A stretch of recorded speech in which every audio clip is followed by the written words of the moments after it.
आज की इस खास चर्चा में आप सभी का स्वागत है। देखिए, आज हम जिस विषय की गहराई में उतरने वाले हैं ना, वो असल में अष्टावक्र गीता के दर्शन से जुड़ा है और बहुत ही गहरा, बल्कि कहूँ तो थोड़ा विरोधाभासी भी है। ये कोई आम विषय नहीं है, बल्कि एक ऐसा सफर है जो सत्य, भ्रम और हमारी खुद की चेतना से जुड़े सबसे उलझे हुए सवालों को खोल कर रख देता है। तो चलिए, बिना किसी देरी के शुरू करते हैं और समझने की कोशिश करते हैं कि ये जो हमारी वास्तविकता है, इसका असली स्वरूप आखिर है क्या। अब क्या कभी आपके मन में ये सवाल आया है कि दुनिया की सबसे मुश्किल आध्यात्मिक यात्राएं अक्सर वहीं आकर क्यों रुक जाती हैं जहां से उनकी शुरुआत हुई थी? ये एक ऐसा सवाल है जो सदियों से सच्चाई की तलाश करने वालों को उलझाता रहा है। हम हमेशा यही मानते आए हैं कि कुछ भी आध्यात्मिक पाने के लिए बहुत कड़ा संघर्ष और ना जाने कितने अथक प्रयास करने पड़ते हैं। लेकिन आज हम इसी धारणा से जुड़े कई बड़े मिथकों को तोड़ने वाले हैं, क्योंकि सच मानिए, सत्य की खोज शायद उतनी दूर या उतनी मुश्किल बिल्कुल नहीं है जितना हमें हमेशा से बताया जाता रहा है। इसी बात पर एक बहुत ही गहरा विचार है। हम इस पृथ्वी पर प्रतीत होते हैं, लेकिन ये देह हमारा घर नहीं है। जरा सोचिए इस बारे में। दर्शन कहता है कि हम इस शरीर में बस तो गए हैं, लेकिन ये शरीर हमारा असली घर नहीं है। ये बिल्कुल वैसा ही है जैसे कोई इंसान किसी पराये देश में जाकर बस जाए और अपने असली वतन को ही भूल जाए। एक अजीब सा अजनबीपन है ये, जहां हमारी चेतना अपने ही शरीर में रहते हुए भी ये महसूस करती है कि वो कहीं और से आई है। और यहीं से एक और दिलचस्प सवाल खड़ा होता है। आपने क्षितिज तो देखा होगा ना? जब हम दूर देखते हैं तो ऐसा लगता है कि विशाल आकाश और धरती एक ही जगह पर मिल रहे हैं। लेकिन जब आप उस जगह की तरफ बढ़ते हैं तो पता चलता है कि अरे, वहां तो कुछ है ही नहीं। वो सिर्फ एक दृष्टिभ्रम था, एक इल्यूजन। ठीक इसी तरह हमारी जो आंतरिक चेतना है, जो बिल्कुल उस अनंत आकाश की तरह है, और हमारा ये भौतिक शरीर जो इस धरती का हिस्सा है, वो कभी एक नहीं हो सकते। उनका मिलन सिर्फ एक भ्रम है। और ये तुलना बहुत ही शानदार तरीके से इस बात को साफ कर देती है। शरीर का जो स्वभाव है, वो बिल्कुल इस धरती जैसा है, सीमित और एक दिन मिट जाने वाला। लेकिन दूसरी तरफ हमारी आत्मा है, जिसका स्वभाव आकाश की तरह है, असीम, अनंत और अमर। दोनों एक दूसरे से बिल्कुल अलग हैं। देखिए, दूध और पानी मिल सकते हैं क्योंकि उनकी प्रकृति एक जैसी है, लेकिन आकाश और धरती का सचमुच में मिलना, ये तो पूरी तरह से असंभव है। चलिए, अब बात करते हैं इच्छाओं की। एक बहुत ही कड़वा सच है कि मन केवल पुनरावृत्ति की इच्छा का नाम है। यानी हमारा मन बस चीजों को रिपीट करना चाहता है। जब भी हमें कोई अच्छा या सुखद अनुभव होता है तो इंसान का मन तुरंत कहता है कि काश ये बार बार हो।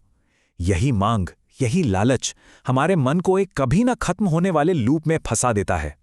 मन सिर्फ पुरानी खुशियों को दोहराने की जिद करता है, और जानते हैं इसका नुकसान क्या है?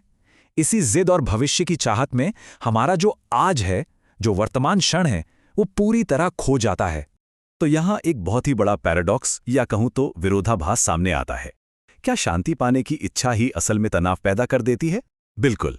जब हमारा मन किसी भी कीमत पर शांति पाने या किसी खास अनुभव को दोबारा जीने की जिद पकड़ लेता है, तो वो मांग ही अशांति की सबसे बड़ी वजह बन जाती है। ध्यान या सत्य तो तब घटित होता है जब हमारे भीतर कोई मांग ही ना हो।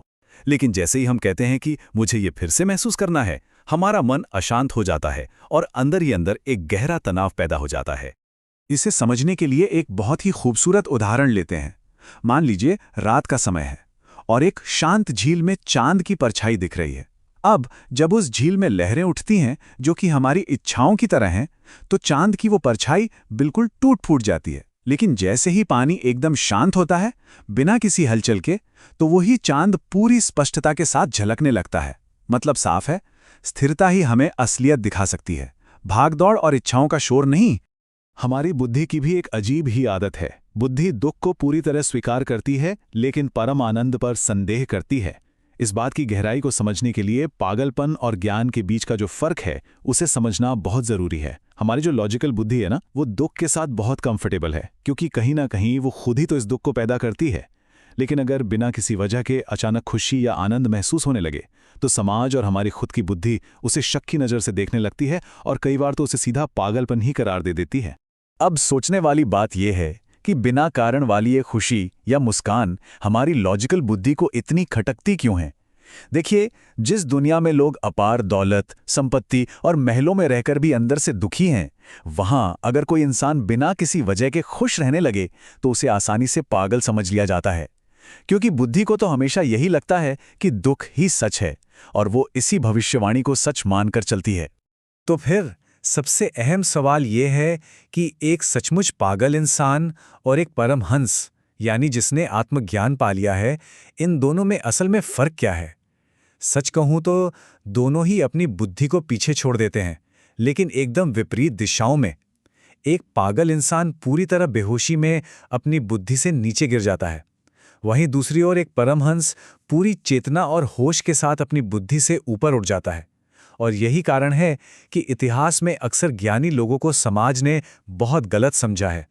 इस बात को और अच्छे से समझने के लिए चलिए एक छोटी सी कहानी सुनते हैं।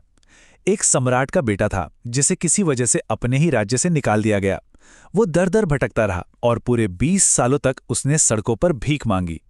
इस दौरान वो पूरी तरह से भूल ही गया कि वो असल में एक राजकुमार है। फिर एक दिन सम्राट के मंत्रियों ने उसे किसी तरह ढूंढ निकाला और उसे उसकी असली पहचान याद दिलाई। अब यहाँ ध्यान देने वाली बात क्या है? उस भिखारी को वापस सम्राट बनने के लिए किसी लंबी तपस्या या किसी खास अभ्यास की जरूरत नहीं पड़ी।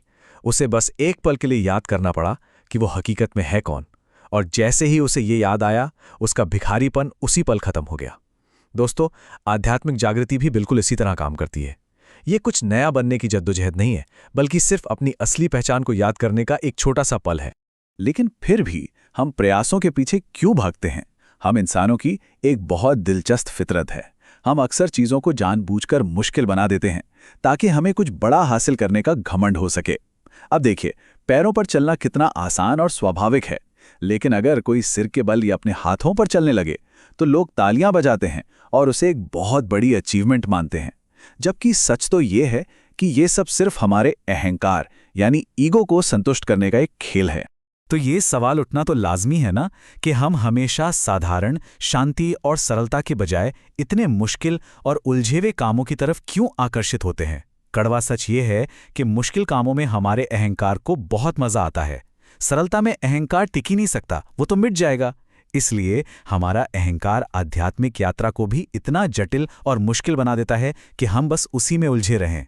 अगर आप इतिहास उठाकर देखें तो कई धार्मिक प्रथाएं इसी मनोवैज्ञानिक पैटर्न पर चलती आई हैं। अपने ही शरीर को कष्ट देना, लंबे लंबे उपवास रखना और मन ही मन ये मान लेना कि हम जितना ज़्यादा कष्ट सहेंगे, आध्यात्मिक रूप से उतनी ही महान बन जाएंगे। लेकिन अगर हम बिल्कुल निष्पक्ष होकर सोचें तो ये अहंकार को मिटाने का तरीका नहीं है, बल्कि ये तो उसी अहंकार को और ज़्यादा ताकत देने का एक बहुत बड़ा भ्रम है। अब इस विचार को सुनिए, ये सच में गहराई तक जाता है। आत्मा पहले से ही जागी हुई है, वो केवल सोने का नाटक कर रही है। मतलब जागृति कोई ऐसी चीज़ है ही नहीं जिसे आप बाहर से किसी पर थोप सकें। देखिए, जो इंसान सच में सोया हुआ है उसे तो आप हिलाकर जगा सकते हैं, लेकिन अगर कोई जागकर भी सोने का नाटक कर रहा हो तो क्या आप उसे जगा पाएंगे? बिल्कुल नहीं। हमारी चेतना का जो मूल स्वभाव है वो हमेशा से जागृत है, बस उसने अभी एक किरदार पहन लिया है। इसे थोड़ा वैज्ञानिक नजरिए से भी देखते हैं। हमारे इस भौतिक शरीर में 20 अरब कोशिकाएं हैं और हर सेकंड न जाने कितनी रासायनिक प्रतिक्रियाएं हो रही हैं। हमारा मन भी लगातार कुछ ना कुछ रिएक्ट कर रहा है, लेकिन जो इस पूरी प्रक्रिया को समझ रहा है वो ये शरीर तो नहीं हो सकता ना। वो एक मौन दृष्टा है, एक साइलेंट ऑब्जर्वर जो इन सारी कोशिकाओं और मन के शोर से बिल्कुल अलग खड़ा है और सिर्फ चुपचाप सब कुछ देख रहा है। और इसी साइलेंट ऑब्जर्वेशन को दर्शन में साक्षी भाव कहा गया है। इसका सीधा सा मतलब है एक ऐसी चेतना की स्थिति जहां हमारी जिंदगी में सुख या दुख तो आते हैं, वो घटित होते हैं, लेकिन हमारा मन उनके साथ अपनी कोई पहचान नहीं जोड़ता। हम बस उन्हें देखते हैं। ये मन के सारे नाटक और उथल-पुथल से एक बहुत ही गहरी, शांत और तटस्थ दूरी बना लेने का नाम है। प्रैक्टिकली ये साक्षी भाव कैसा दिखता है? इसका मतलब दर्द से भागना या उसे नकारना बिल्कुल नहीं है, बल्कि उसे पूरी तरह से जानना है। मान लीजिए अगर घर में आग लग जाए तो एक साक्षी भाव वाला व्यक्ति बाहर भी भागेगा और आग भी बुझाएगा, लेकिन वो अंदर से ये बात बहुत अच्छे से जानता है कि आग उस घर में लगी है, उसमें नहीं। वो पूरी करुणा और होश के साथ अपना काम करता है, लेकिन खुद इन सब चीजों से बिल्कुल अछूता और अप्रभावित रहता है। तो फिर आखिर में हम इस बहुत ही गहरे सवाल पर आकर रुकते हैं। अगर वो परम सत्य पहले से ही हमारे भीतर मौजूद है, अगर हमारी मंजिल इसी वर्तमान क्षण में, इसी अभी में है, तो फिर ये भागदौड़ क्यों? ये अंतहीन खोज किस लिए? शायद हमारी सबसे बड़ी आध्यात्मिक उपलब्धि कहीं किसी खास जगह पहुंचना है ही नहीं, बल्कि बस ये याद करना है कि हमारी मंजिल तो हमेशा से यहीं थी। और इसी विचार के साथ हमारी आज की ये चर्चा यहीं पूरी होती है। मैं उम्मीद करता हूं कि जानने और समझने की आपकी ये यात्रा ऐसे ही आगे बढ़ती रहे।